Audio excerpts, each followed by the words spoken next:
এবার কি আঁকবো মাম্পাই? আমি মাকে টিপ পড়াবো। এবার মা আঁকবো, মাকে টিপ পড়াবে? আচ্ছা ঠিক আছে, এবার মা আঁকছি। হ্যাঁ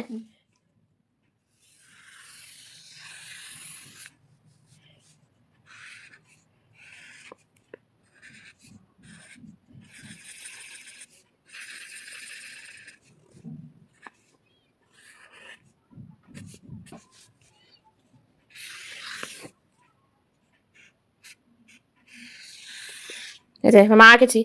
এই নাও, এবার তুমি এটা দিয়ে মাকে টিপ পড়াও। নাও টিপ পড়াও মাকে। টিপ ওরকম হয়, গোল করে পড়াও, গোল করো। অত বড় টিপ? আচ্ছা ঠিক আছে, মাকে টিপ পড়ানো হয়ে গেছে। এটা আবার কি পড়াচ্ছ? সিঁদুর? মাকে টিপ আর সিঁদুর পরিয়ে দিয়েছে। মাকে টিপ আর সিঁদুর পরিয়েছে। মায়ের টিপটা ভালো করে গোলটা করে দে। এত বড় টিপ পরিয়েছিস। এই যে মাকে টিপ আর সিঁদুর পরিয়ে দিয়েছে। এই যে মা এঁকেছে টিপ আর সিঁদুর পরিয়েছে। মাকে টিপ আর সিঁদুর পরিয়ে দিয়েছ?